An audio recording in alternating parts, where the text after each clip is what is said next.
안녕하세요. 부캐치북입니다. 이번에는 나는 질병 없이 살기로 했다. 챕터 4 질병 진행의 7가지 단계를 소개해 드리도록 하겠습니다. 앞장에서 언급했던 질병의 7단계를 단순히 보았다. 당신은 왼쪽에 있는 건강한 상태를 평생 유지하기 원할 것이다. 나는 이 책의 목적인 질병 없이 평생 건강하게 사는 법에 대해 설명할 것이다. 확실히 해두고 싶은 것이 있다. 질병은 결코 살금살금 몰래 다가와서 갑자기 당신을 무너뜨리지 않는다는 사실이다. 질병은 그런 식으로 갑자기 생기지 않는다. 질병은 당신이 당신의 몸을 오랫동안 학대하고 무시한 결과로 발생한다. 1단계부터 7단계, 암까지 많은 시간이 소요된다. 7단계 중에서 어떤 단계에서도 당신은 질병의 진행을 중단시킬 수 있다. 어떤 단계에서도 기침, 통증과 같은 신체 경고음을 일제히 끝낼 수 있다. 그 경고음은 상황을 더 이상 방치하지 말고 변화시키라는 몸의 명령이기 때문이다. 질병의 7단계와 경고음에 귀를 기울이고 몸이 원하는 쪽으로 방향을 전환하기만 하면 건강을 회복할 수 있다. 모든 것은 당신이 해야 한다. 약물과 같은 외부의 힘에 의지하지 말아야 한다는 말이다. 7단계를 세밀하게 살펴보고 대처하기 바란다. 여기에 언급하는 각각의 단계는 순식간에 진행되지 않는다. 7시간 만에 또는 7일 만에 진행되지 않는다는 말이다. 7주 만에 진행되는 일도 없고 7달 만에 진행되는 일도 없다. 아주 느리고 소리 없이 진행된다. 한 단계에서 다음 단계로 진행되기 위해서는 몇 년, 때론 몇십 년이 소요되기도 한다. 앞쪽에 6단계가 진행되는 중에 문제의 원인이 제거되면 통증이 멈추고 질병의 징후는 사라진다. 그러나 만일 당신이 불만족한 상황을 개선하기 위해서 약이라는 직원을 고용하게 되면 병의 원인은 그대로 남아있게 되고 질병은 계속 진행된다. 당신이 경고음을 울리는 경보기의 선을 가위로 싹둑 잘라냈기 때문이다. 도둑이 집안에 들어와서 이것저것 훔쳐가는데도 당신은 경보기 스위치를 내리고 다시 침대로 잠을 청하러 갔기 때문이다. 당신이 약을 먹게 되면 통증이 완화되므로 상황을 개선시키려는 몸의 작동은 멈추게 된다. 잠깐 고통이 줄었다가 가차없이 병의 다음 단계로 진입하게 된다. 현관문을 연 도둑이 거실을 털고 옆방을 털고 안방까지 털어도 당신은 계속해서 스위치를 내린 채로 잠을 청할 것인가? 1단계 무기력증. 질병의 첫 번째 단계는 무기력증이다. 무기력증을 뜻하는 영어 에너베이션이란 말은 에너지에서 파생된 단어다. 에너지는 인생의 필수 요소다. 인간의 모든 몸 상태는 몸의 모든 기능을 수행하는 에너지가 얼마나 충만한가에 따라 결정된다. 무기력증은 몸의 기능을 정상적으로 수행해야 할 에너지가 충분하지 않은 상태를 말한다. 무기력질이 발생하면 몸은 즉각 스스로를 치료해서 아주 작은 에너지라도 끌어올리려는 시도를 한다. 몸의 모든 기능이 작동해서 몸을 수리하게 되는데 신진대사 과정, 음식을 흡수해서 소화하고 배출하는 과정에서 발생한 각종 독소를 제거하는 과정에 진입한다. 인간의 몸에 들어온 70톤에서 발생한 독소들을 제거한다.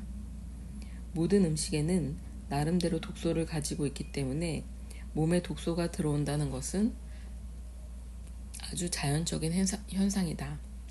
문제는 몸이 제거할 수 있는 독소의 양보다 몸으로 들어오는 독소의 양이 더 많아질 때 발생한다.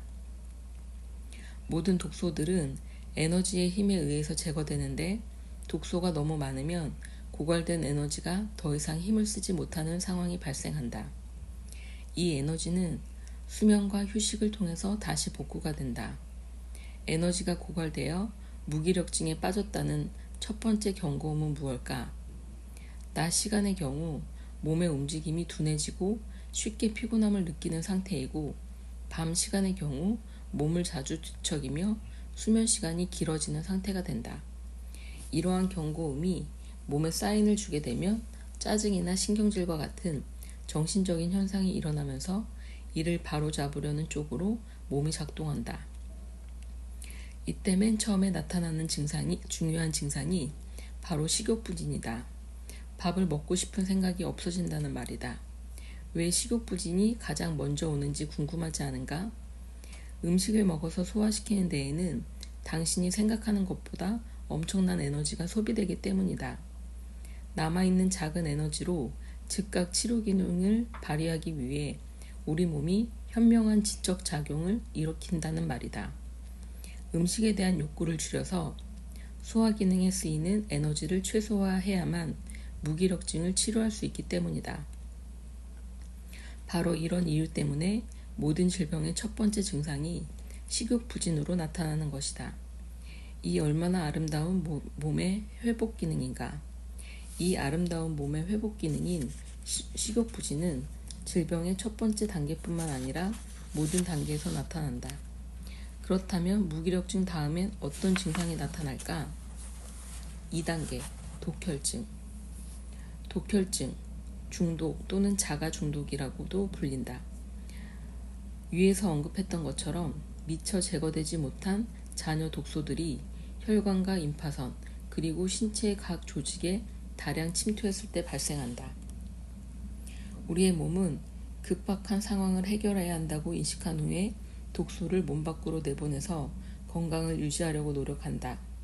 이때 두 가지 예외, 자가치료가 힘들어지는 경우가 발생하는데, 첫 번째가 몸이 불편함을 느끼는 정도가 지나치게 심한 경우이고, 두 번째가 사용할 에너지가 너무 고갈되었을 경우다. 만일 당신이 심하게 일을 했거나 스트레스가 너무 많거나 휴식과 수면이 부족해서 피곤함이 극에 달할 경우 이런 증상이 발견된다는 말이다. 이때 잔여 독소들이 제거되어야 하는 바로 그곳으로 독소가 스며들고 질병의 다음 단계, 즉 2단계로 발전한다. 이때 가장 전형적인 증상이 나타난다. 이 증상은 독소가 제거되어야 하는데도 오히려 침투하는 바로 그 장소에서 증상이 발견된다. 이 증상은 질병의 이 두 번째 단계에서도 발견되지만 각 질병의 각 단계마다 또다시 나타난다. 앞에서 계속 언급했듯이 우리 몸은 독소를 밖으로 배출하려는 노력을 멈추지 않는다. 당신이 내게 2단계에서 독소를 밖으로 밀어내려는 확연한 증상이 무엇이냐고 묻는다면 의심할 여지 없이 바로 이것이다. 이것은 거의 모든 사람들이 오해하고 있는 것이다. 이것은 인간의 몸이 스스로를 건강한 상태로 되돌리기 위해 작동하는 엄청난 자가치유법이다. 위대한 인류는 이 방법을 작동시켜 700만 년을 진화해왔고 자손을 퍼뜨렸다. 나는 이 방법이 얼마나 단순하고 명확한 방법인지 당신에게 알려주고 싶어 가슴이 뛴다. 그러나 이 방법은 너무나 오랫동안 오해를 받아왔으며 천덕꾸러기로 취급되어 왔다. 당신과 나는 살아오면서 이 증상을 아주 많이 경험해왔다. 당신도 지금쯤 이것이 무엇인지 짐작을 했을 것이다. 위대한 인간의 자가치료법, 바로 고열이다. 당신이 과거에 고열에 대해서 어떤 자세를 가졌다 할지라도, 당신이 과거에 고열에 대한 믿음이 무엇이었다 할지라도, 나는 이 고열이 당신의 친구이자 지원군이라는 점을 확실하게 말해두고 싶다. 고열을 좋아해야 한다거나 오락거리로 삼으라는 말이 아니다.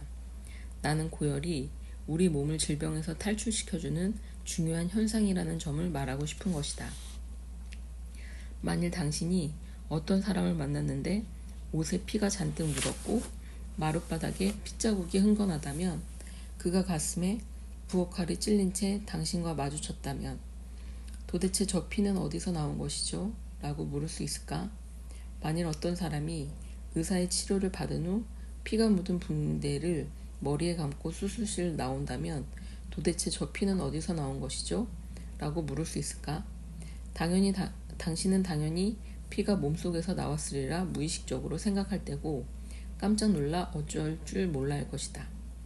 나는 너무도 분명한 사실에 대해 궁금해하는 사람들이 오히려 더욱 놀랍다. 너무 분명한 사실에 대해 침묵하고 알려고도 하지 않는 우리 인간들이 더 놀랍다. 고열에 대한 진실을 외면하고 고열에 대한 설명과 치료의 무시와 침묵으로 일관하는 것은 한편으론 슬프기도 하고 한편으론 코미디 같다는 생각도 하게 된다. 고열이 나면 평범한 인간은 결국 잘못된 길로 들어서기 일수다. 염화수은과 키닌에가 들어있는 무시무시한 약물이 몸속에 투입된다는 말이다. 고열은 우리의 친구임에도 불구하고 무시무시한 공포, 적 또는 죽음으로 몰고 가는 악마로 과잉 대접을 받기 일수다. 여기 믿기지 않은 사실이 하나 있다. 미국의 저명한 사회개혁자 리플리는 믿거나 말거나 1800년 중반까지만 해도 고열이 난 환자에게 찬 물을 먹이는 것은 금기사항이었다고 밝혔다. 가령 어린아이가 고열이 너무 나고 목이 타서 물을 달라고 하더라도 물을 먹이는 것을 거부했다. 또한 환자가 어떤 이유로 죽어가고 있을 때라도 물을 먹이는 것은 죽음을 재촉하는 것이었다. 설령 물 한 잔을 마시고 나서 환자가 기적적으로 회복하더라도 감기 환자가 물을 마시는 것은 환자를 결정적으로 죽이는 일이라고 여겨졌다는 것이다. 그 상황을 가장 잘 알고 있어야 할 의사들조차도 그 이유에 대해 질문을 받으면 건강한 사람들에게 좋은 어떤 것들은 환자에게는 아주 나쁠 수 있다고 다소 황당한 대답을 하곤 했다. 인간의 몸을 건강한 상태로 되돌려주는 고열이 이렇게 오랫동안 천대받아왔다는 사실은 정말 놀라운 일이다.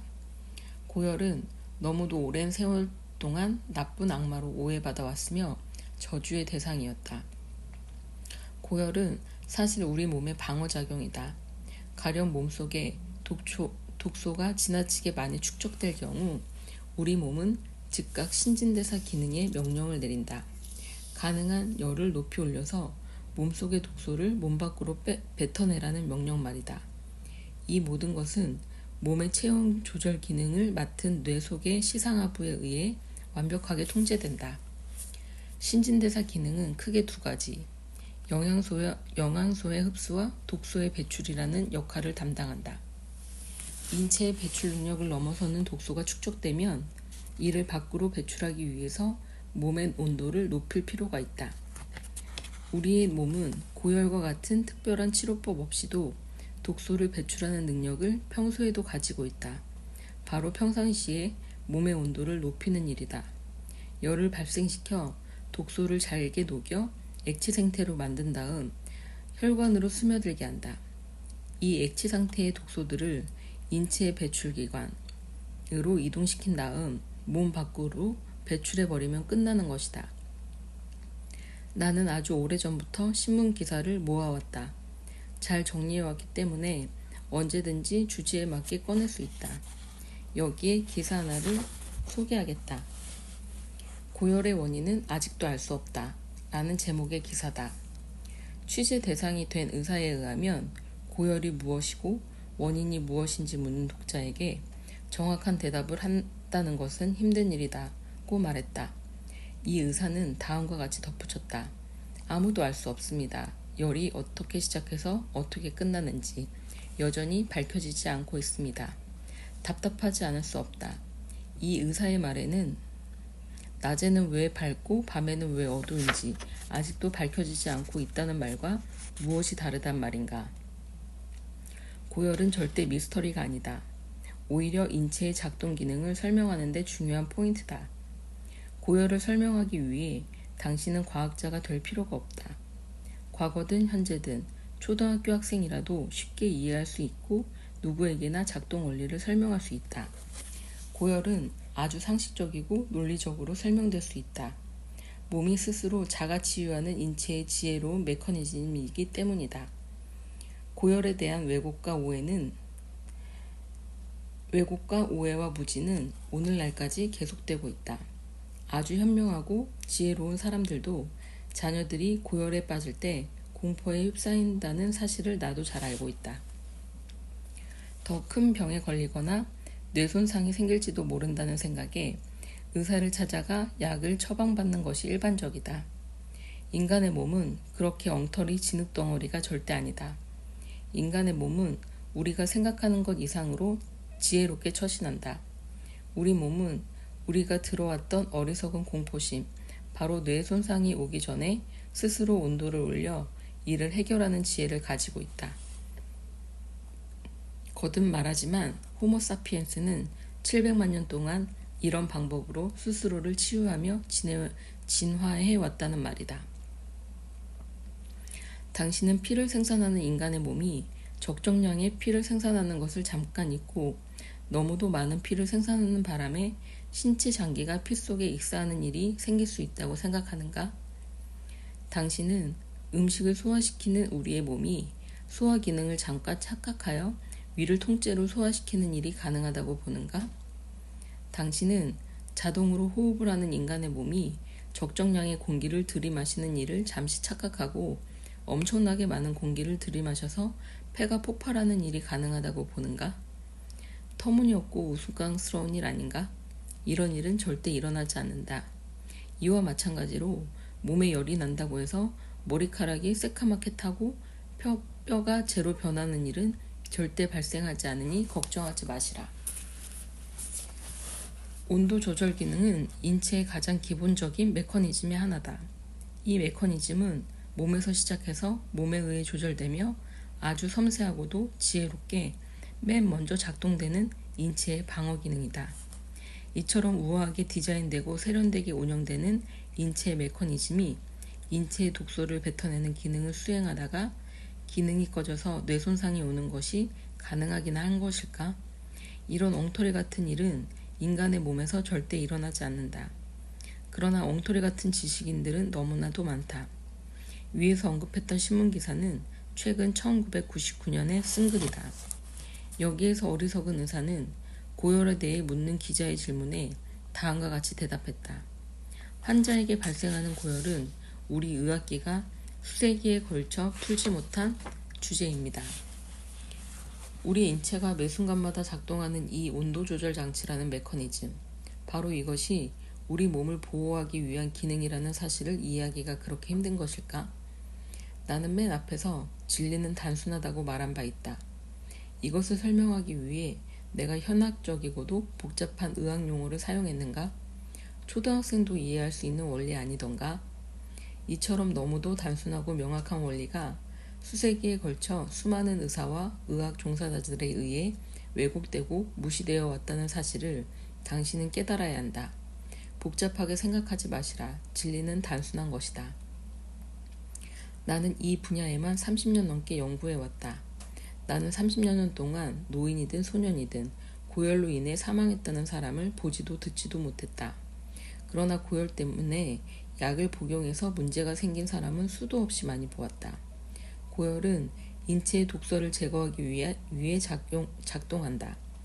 그러나 많은 부작용이 내재된 과도한 약품이 독성 가득한 인체에 투여될 경우 이 둘이 서로 상승작용을 일으켜 고열 환자를 치명적인 불구로 만들 수도 있고 사망의 원인이 된다는 사실도 알길 바란다.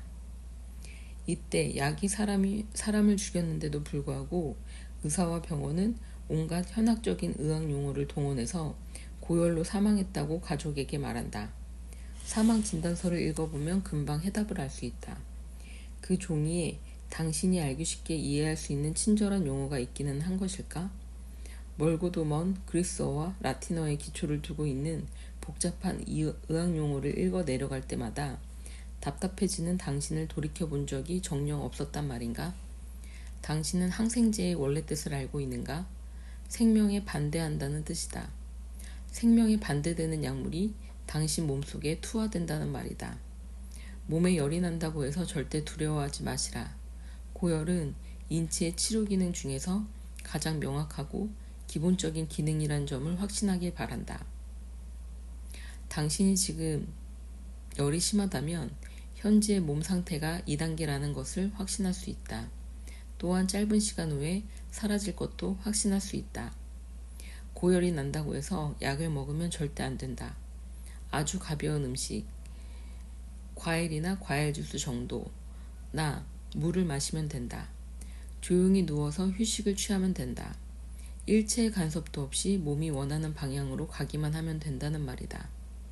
당신은 몸이 아픈 상태에서 절대 식욕이 생기지 않을 것이다. 열이 나는 상태에서 운동장으로 달려가다가 힘이 넘쳐 대륙을 횡단하고 싶지는 않을 것이다. 그렇다. 당신의 몸이 원하는 대로 행하라. 당신의 몸은 분명히 휴식을 취하라거나 물을 마시라거나 잠을 자라고 명령할 것이다. 그렇게 하라. 고열이 당신을 치료하는 동안 몸의 명령에 복종하라. 치료가 끝나면 몸은 저절로 살아날 것이다. 인류는 700만 년 동안 그렇게 스스로를 치료해왔다. 3단계 과민 증상. 무기력증과 함께 찾아오는 경고사인이 피곤함과 식욕부진임에 반해서 독혈증과 그로 인해 발생하는 과민 증상은 훨씬 더 두드러지는 증상이 나타난다. 당신 신체 안에 독성의 수준이 아주 높다는 것을 더욱더 경고하기 위해서 질병의 3단계가 설계되었다. 좀 더 구체적이고도 확실하게 범인을 제거하겠다는 몸 안의 강력한 신호음이다. 과민 증상은 독성 물질로부터 몸을 보호하려는 방어 메커니즘일 뿐 아니라 더 이상 독성 물질이 쌓이지 못하도록 인체 내부를 더 활발하게 가속도를 올려서 치료하는 행위이다. 일반적으로 몸의 여러 장소에서 증상이 나타난다. 과민 증상은 아주 치명적으로 고통스럽지는 않지만 의사의 치료를 받으러 병원으로 향하도록 하기에 충분하다. 이것을 없애기 위해서 무엇이든 하지 않고는 못 베길 정도로 충분히 불편하다. 가장 대표적인 과민 증상은 설사를 위해 화장실로 달려가는 것이다. 그러나 지나치게 오랫동안 참지만 않으면 엄청나게 고통스럽지는 않다. 그러나 오래 참는다면 화장실로 가는 것 외에 다른 생각을 못하게 만드는 것도 사실이다. 장과 방광을 완전히 비우는 것만큼 몸속의 독소와 쓰레기를 처분하는 방법이 있을까? 몸속의 다른 곳에 얼마간의 독소가 숨어 있다고 해도 소변과 대변만큼 확실한 처리 방법은 없다는 말이다. 무엇을 먹느냐 만큼이나 배변도 중요하다는 뜻이다. 때로는 배변이 음식 섭취보다 더 중요할 때도 있다. 과민 증상이 만들어내는 증상들은 생활 주변에 널려 있다. 독소로 인해 발생하는 가장 일반적인 과민 증상은 가려움증이다. 피부는 인체의 가장 큰 기관일 뿐만 아니라 독소의 배출기관이다. 무려 40억 개의 피부 구멍에서 독소를 정기적으로 자유롭게 배출한다. 그 구멍들은 머리끝부터 발바닥까지 폭넓게 분포되어 있다.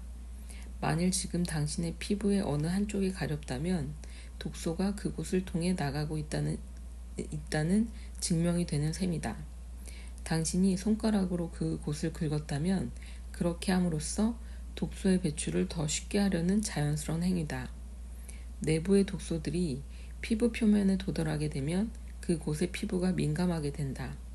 3단계 또한 아주 심할 정도로 고통스럽지는 않지만 주의력을 분산시켜서 생활에 지장을 주는 것도 사실이다.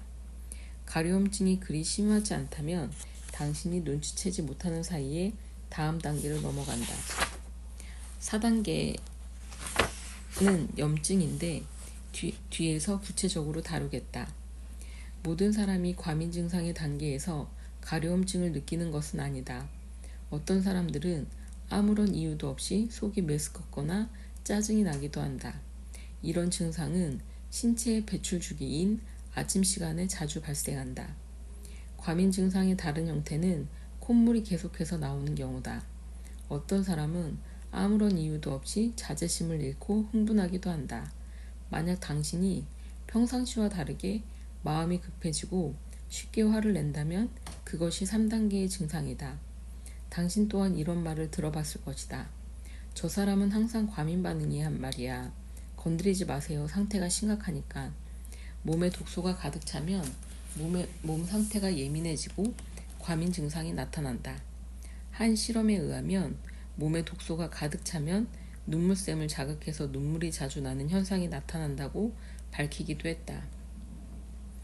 마음이 약해서 눈물이 많은 것이 아니라 몸속에 독소가 많을 때 슬픈 장면이 기폭제가 되어 눈물이 많아지는 것이다. 그래서 술을 많이 마실수록 펑펑 우는 사람들이 생겨나는 것이다. 나는 당신이 감정이 풍부해서 눈물이 많다는 것을 부정하는 것이 아니다. 감정만큼 독소도 눈물에 영향을 미친다는 점을 말하려는 것이다.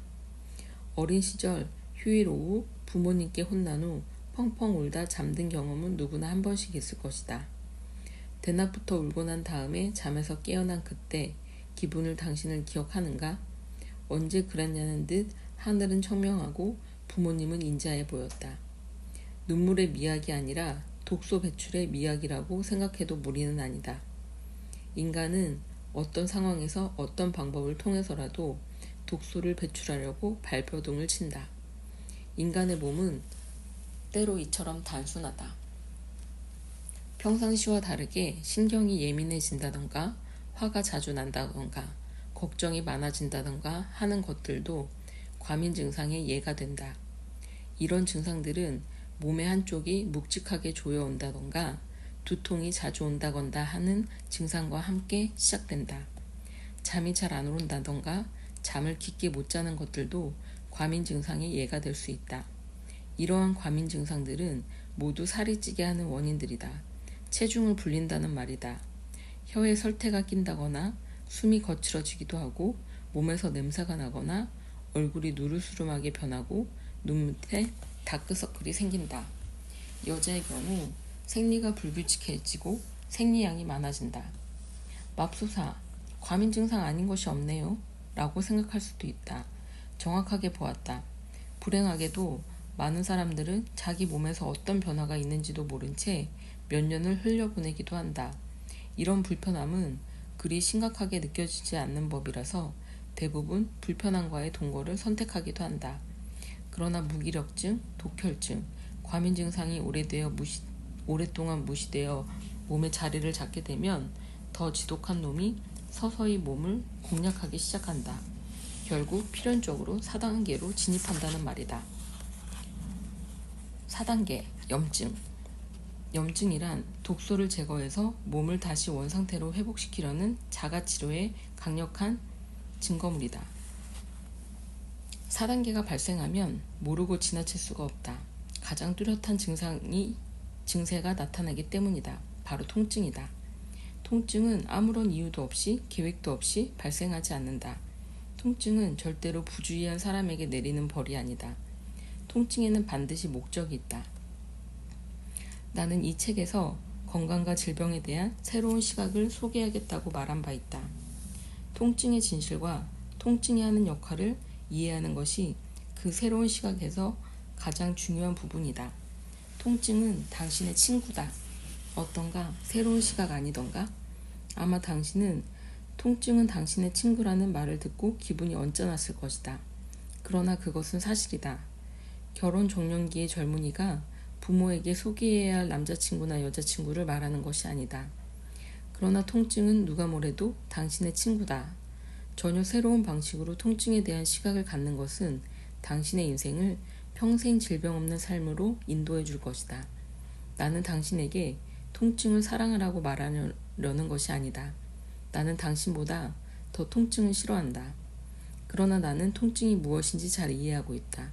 통증이란 계속해서 그렇게 살지 말라는 몸의 명령이다.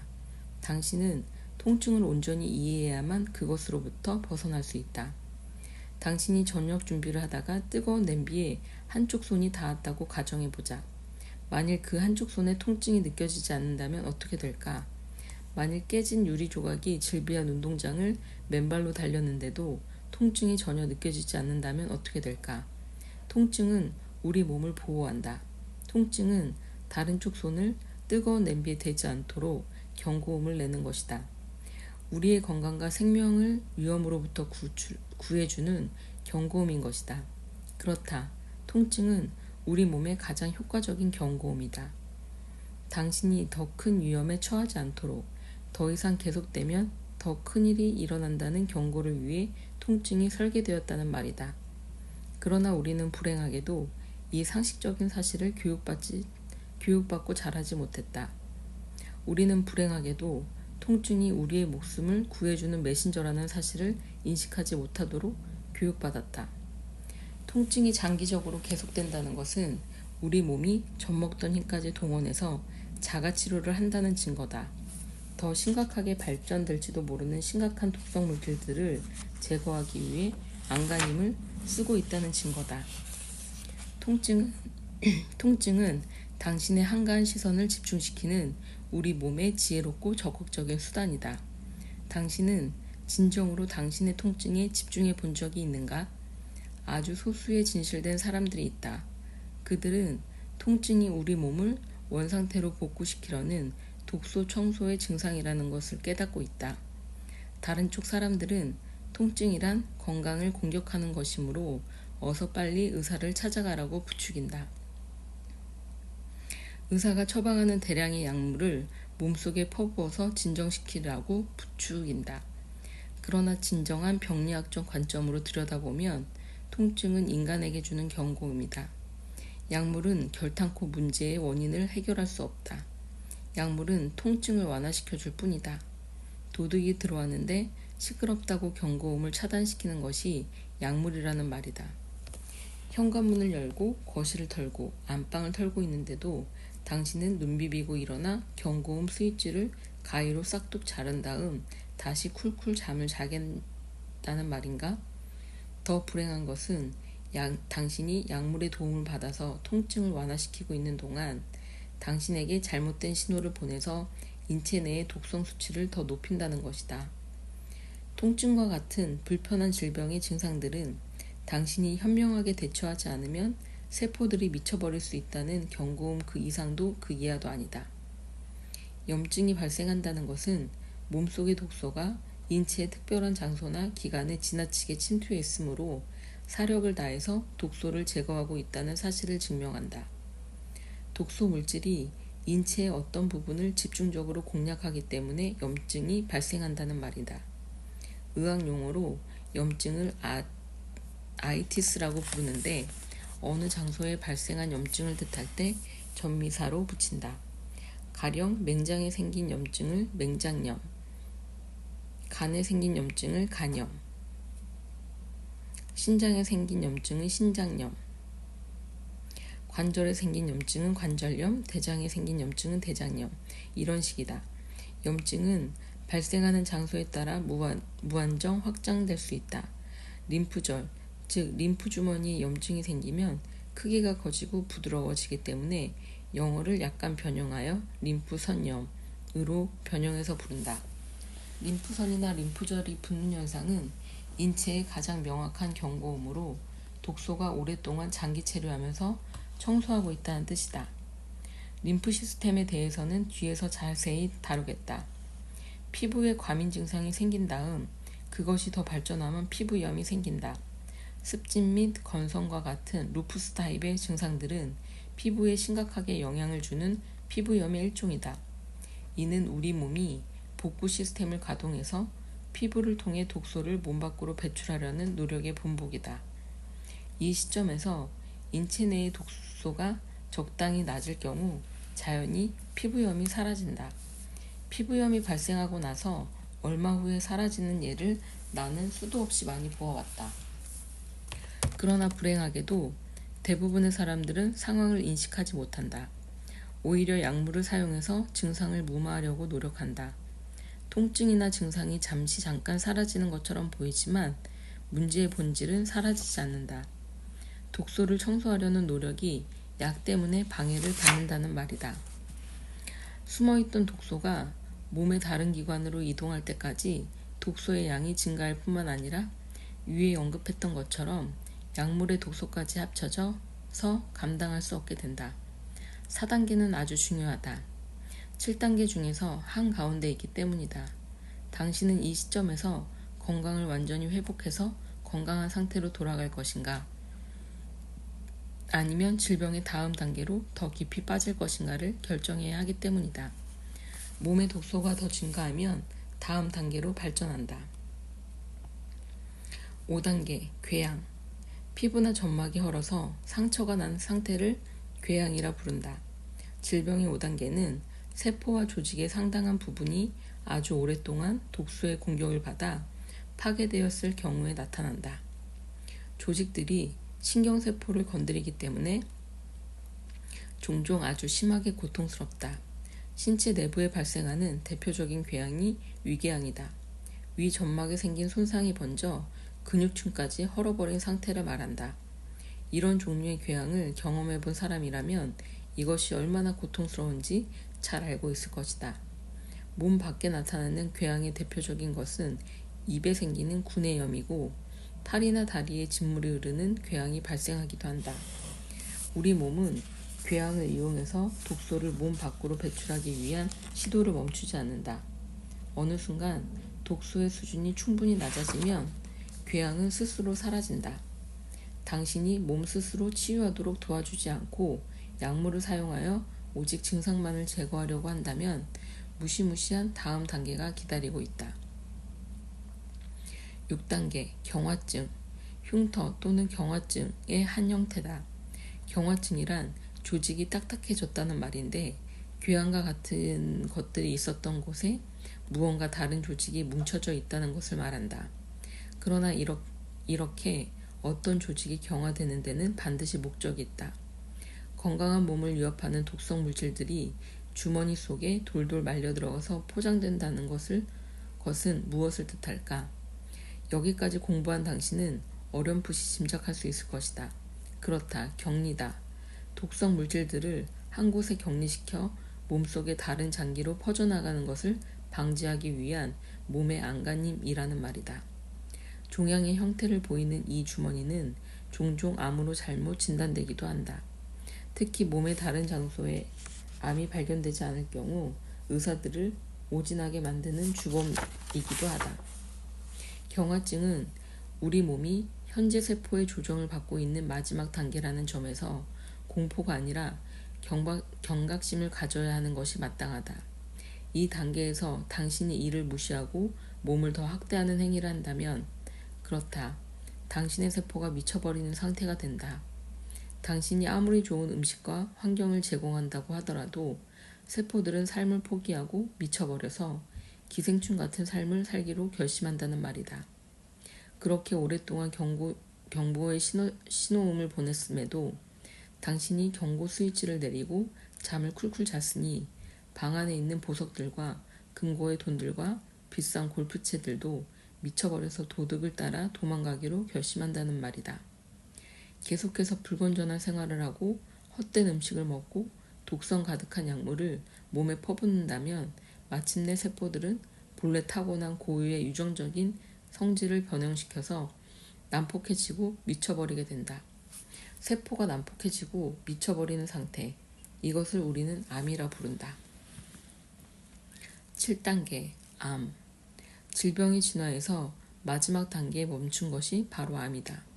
그러나 암이 발생한 원인이 숨어서 계속된다면 아주 치명적인 상태가 된다. 이 단계에서 신체는 매우 허약해진다. 세포들은 더 이상 뇌의 통제를 받지 않는다. 미쳐버려서 아주 야성적으로 변하고 제멋대로 행동한다. 그러나 당신이 아무리 험악한 환경에 처해 있더라도 식이요법으로 치료할 수 있다. 암은 체포될 수 있고 건강은 옛날처럼 회복될 수 있다. 당신이 아주 집중해서 열심히 실천하기만 하면 된다. 이 책의 목적을 평생 질병 없이 사는 법이라고 밝힌 바 있다. 그러나 어쩌면 이 7단계가 발생하지 않게 예방하는 법이라고 바꾸어 말할 수도 있을 것이다. 그렇다면 7단계까지 몸을 방치해서 암에 걸린 사람들이 일반적으로 생각하는 것과는 정반대로 당신의 가장 친한 친구이며 새 생명을 주게 될 동지이며 미쳐버린 세포로부터 당신을 구해줄 여신은 누구일까? 바로 당신의 몸이다. 단 한치의 의심도 하지 마시라. 당신을 구해줄 여신은 바로 당신의 몸이다. 나는 40여 년 동안 많은 사람들과 상담하면서 몸을 적군으로 생각하는 이야기들을 너무도 많이 들어왔다. 자기 몸이 자기와 다르게 행동하고 분리되어 있는 것처럼 얘기하는 사람들이 대부분이다. PBS TV 프로그램에 출연해서 유방암과 싸우는 자신의 이야기를 털어놓는 한 여자의 인터뷰를 들어보시라. 나는 당장이라도 가슴을 떼어내고 싶다는 생각을 했어요. 가슴이 적군이라는 생각이 들었어요. 내가 가슴을 떼어내지 않으면 가슴이 나를 곧 죽일 것처럼 생각이 들었어요. 지구상의 어떤 것도 결코 진실을 벗어날 수가 없다. 결코 어떤 것들도. 현대인들은 인간의 몸을 각기 분리되어 있는 기관으로 나누어서 생각한다. 그러나 인간의 몸을 그렇게 생각하면 위험해진다. 인간의 모든 기관들은 모두 신성하고 중요하며 서로 연관성을 가지고 있으며 서로를 보호한다. 물론 어떤 기관이 치료가 필요할 경우 다른 기관은 집중해서 도우려고 한다. 가슴, 신장, 심장, 폐, 치아, 피부, 위장 등은 서로를 기꺼이 돕는다. 다른 기관이 상처를 입으면 자신도 영향을 받기 때문이다. 인체의 어떤 기관도 더 중요하지도 덜 중요하지도 않고 서로 가족처럼 돕는다. 그것은 마치 태양이 모든 것에 햇빛을 골고루 뿌리는 것과 같은 이치다. 태양은 특별히 선호하는 곳에 집중해서 햇빛을 내리는 법이 없다. 어떤 기관에 문제가 생기면 뇌는 그곳에 에너지를 급파해서 문제를 바로 잡으려는 시도를 한다. 그러면 우리 몸의 모든 지혜로운 세포들은 문제가 생긴 그곳을 치유하라는 강력한 메시지를 받아 일제히 활동을 개시한다. 앞부분의 1단계부터 6단계를 통해서 우리 몸은 불편함이라는 경고음을 계속 보낸다. 만일 당신이 경고음을 충분히 이해하고 적절한 방법으로 대처하면 경고음은 즉시 멈추고 불편함도 사라진다. 만일 당신이 경고음을 잘 이해하지 못하고 그동안 해왔던 부적절한 개인의 행동을 하면 당신의 몸은 다음 단계로 진화한다. 통증이 계속되고 몸은 더 긴장하게 된다. 이와 같은 메커니즘은 눈이 깜빡거리거나 피가 저절로 흐르는 것처럼 자동적으로 작동한다. 이러한 경고음은 위대한 우리 몸이 스스로를 방어하기 위한 아름다운 본보기에 불과하다. 우리 몸은 당신에게 변화하지 않으면 상태가 더 악화된다는 경고음을 보내고 있는 것이다. 당신은 어느 날 운전 중에 갑자기 차량 내부의 계기판에 빨간불이 껌벅거리는 황당한 경험을 해본 적이 있을 것이다. 당신은 계기판의 이상신호를 본 후 어떻게 대처하는가? 그 이상신호가 금방 사라질 것이라는 희망을 가지고 무시하는가? 아니면 차를 정비소로 가져가서 문제가 무엇인지 정비사에게 물어보는가? 자동차를 만드는 회사는 자동차 사고를 미리 방지하기 위해서 자동차에 경고 시스템을 만들어 놓는다. 당연하다. 만일 당신이 신을 믿는다면 신이 너무 바쁜 나머지 우리 인간에게 경고 시스템을 장착하는 것을 깜빡 잊었을 가능성이 있을까? 절대 그런 일은 있을 수가 없다. 현명하고도 지혜로운 절대자는 절대로 경고 시스템과 같이 중요한 보안 장치를 잊을 리가 없다. 절대로 잊지 마시라. 당신이 지금 건강하다면 그것이 자연스러운 상태다. 우리 몸은 항상 건강한 상태로 살다가 죽도록 설계되었다. 건강한 상태는 당연히 누려야 할 인간의 권리다. 특별하게 이상한 상태가 질병이라는 말이다. 만일 건강에 문제가 생겨서 경고음이 울린다면 그것은 건강을 계속 유지하기 위한 최고의 환경을 당신이 마련하지 못했다는 뜻이다. 몸속에 독소가 필요 이상으로 쌓여가고 있다는 뜻이다. 당신이 여기에서 불건전한 생활 습관을 버리게 되면 질병은 더 이상 발붙이지 못할 것이다. 경고음은 멈추고 통증도 사라질 것이다. 원래의 건강한 상태로 다시 회복된다는 말이다. 그러나 당신이 경고음을 무시해서 약물을 몸속에 투여한다면 그렇지 않아도 가득한 독소들과 협력하여 당신을 공격할 것이다. 계속해서 심각한 질병을 발생하게 되는 그 마지막에 세포가 미쳐버리는 현상, 즉 암이 기다리고 있다는 말이다. 약물은 왜 위험한가? 이번 장 전체에 걸쳐 나는 통증과 같은 불편함의 원인을 확실하게 제거하기 위해서는 병에 대한 새로운 시각을 가질 것을 강조했다. 이 새로운 시각에는 약물 같은 것으로 경고음 스위치를 내리는 행위가 매우 위험하다는 사실도 포함된다. 나는 아주 상식적이고도 쉽게 설명해 보겠다. 당신의 가장 위험한 적군은 통증이 아니라 약물이다. 몸에 불편함이라는 경고음을 울리면 병원에 가서 진단을 받고 약을 먹을 것은 구태의연하고 관습적인 사고방식이다. 우리는 새로운 시각을 가져야 한다. 새롭다고 말하기보다는 우리 몸의 울림에 귀 기울이는 자연의 방식으로 생각하고 대처해야 한다는 말이다. 우리 어리석은 인간들은 아프면 약을 먹어야 한다는 상업 자본주의 방식에 휘둘리며 살고 있다. 아무도 반대하는 사람이 없다. 그대가 아프다면 약을 먹으라. 그리하면 통증이 사라질지니. 그야말로 약물림 만세다. 절대로 명심하시라. 약물은 절대 아무것도 치료하지 못한다.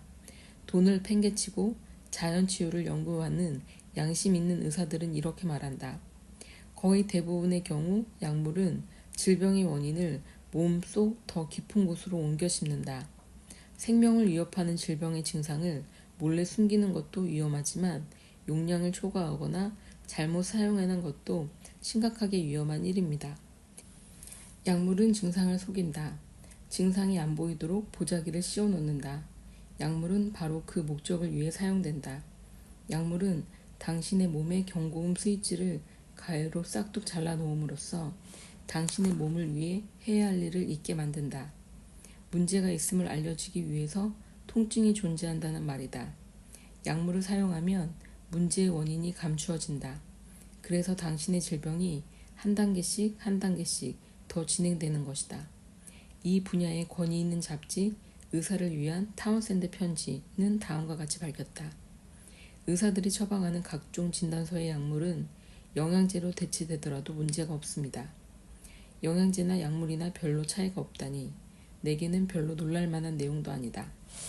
더 자연주의적인 의사들과 더 대체의학적인 의사들은 아주 현명하게 선택되기만 하면 영양제가 진단서에 적힌 약물과 똑같은 일을 수행할 수 있다고 주장한다. 진단서에 적힌 몸을 더 상하게 하는 효과를 주는 약물보다 영양제가 더 몸에 좋을 수 있다고 반론을 펴기도 한다. 우리는 모두 약물 중독 사회에 살고 있다. 미국은 2007년 한 해에만 2조 달러가 넘는 돈이 의료시장에 소비되었다. 그 중에 많은 돈이 약물에 소비된다. 제약업은 엄청나게 큰 비즈니스 시장이다. 얼마 전까지만 해도 미국에서 가장 큰 이익을 내는 곳은 석유업계였다. 그러나 지금은 그 이익이 제약업계에서 나온다. 미국에 있는 모든 남자와 여자와 어린이들은 의사의 처방을 받고 1년에 11회 정도의 약물을 소비한다. 여기에는 처방전 없이 살 수 있는 약은 포함되지 않았다. 모두 포함한다면 2배는 가볍게 넘어서리라 여겨진다.